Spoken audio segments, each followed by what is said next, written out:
Vamos falar hoje sobre a ginecomastia, que é o aumento de volume mamário nos homens. Normalmente a gente tem 3 casos na ginecomastia. O caso de aumento de volume mamário causado por gordura, que é a ginecomastia gordurosa.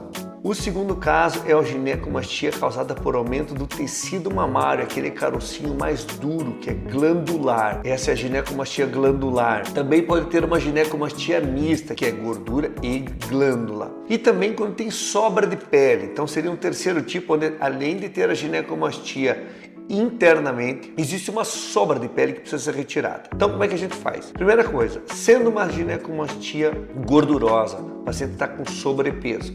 Normalmente, se não tiver excesso de pele na região do tórax, nas mamas, não tiver pele sobrando, caída, a gente consegue resolver essa ginecomastia com a lipoaspiração. Então a gente faz a lipoaspiração ultrassônica, podemos passar um Renuvium, um argoplasma para contrair a pele, e essa ginecomastia sem cortes de retirada de tecido, somente com a lipoaspiração a gente consegue resolver. Claro, o paciente vai associar uma perda de peso, vai associar exercícios físicos de musculação e muitas vezes nessa lipoaspiração de tórax, muitos homens optam por fazer uma lipoaspiração mais extensa, abdômen, os flancos aqui, o pneuzinho, então é uma lipoaspiração que resolveria essa ginecomastia gordurosa. Na ginecomastia glandular, normalmente o paciente ele é bem magro, fit, ele até é um cara que tem uma musculatura boa, mas por uso muitas vezes de anabolizante, de esteroide, o ergogênico, essas substâncias aromatizam na circulação e vão aumentar a glândula masculina. Nesses casos, a ginecomastia glandular, ela é aquele carocinho mais durinho, a gente tem que fazer um corte de uma meia-lua na parte inferior da areola. Então a areolinha a gente corta na meia-lua embaixo, a gente acessa a glândula, retira essa glândula, normalmente faz muito pouca lipo às vezes, porque muitos pacientes eles são magros, eles têm pouca gordura. Num terceiro tipo seria ali a ressecção de pele, gordura e glândula. Então muitas vezes o paciente tem uma sobra de pele, muitas vezes ele é pós-obesidade, pós-cirurgia bariátrica, pós-emagrecimento, ainda fica com uma glândula volumosa, gordura dentro da mama, então gordura junto com a mama, e a gente tem que fazer a ressecção da glândula, da pele e da gordura. Existe uma incisão que é feita no tórax para retirar aquela quantidade grande de pele. Faz a lipoaspiração também para deixar bem justinho, e aí com a ressecção da glândula, a lipoaspiração, a ressecção de pele, reposicionamento das areolas, a gente corrige essa ginecomastia mista com sobra de pele. Normalmente o paciente tem isso por ser ex-obeso. Então, nesses casos, a gente também orienta o paciente a reeducar a alimentação, aumentar os exercícios físicos de musculação para a região torácica, para fortalecer essa musculatura no pós-operatório.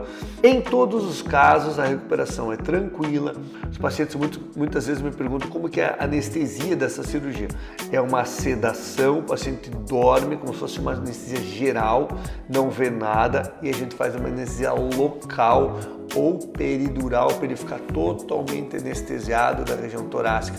Então é uma sedação com peridural, uma sedação com local, como se fosse uma anestesia geral, a sedação, então o paciente não vê nada. No pós-operatório ficam eventualmente um dreninho de cada lado, um penrose, que é uma borrachinha para drenar os líquidos sanguinolentos que podem ficar no pós-operatório. Isso é super tranquilo. Eu posso dizer que é porque eu já fiz ginecomastia, eu fiz 2 vezes, fiz lipoaspiração, não resolveu 100%, e depois a gente retirou a glândula do lado esquerdo. Eu tinha ginecomastia unilateral. Isso é outra coisa importante. A ginecomastia pode ser bilateral ou pode ser unilateral.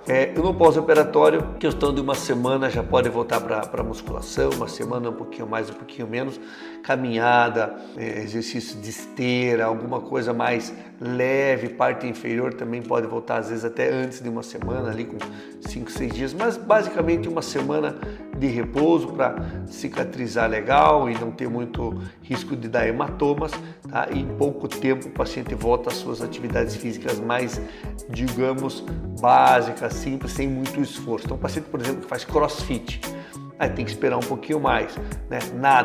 Nadador, faz triatlo, aí tem que esperar um pouquinho mais.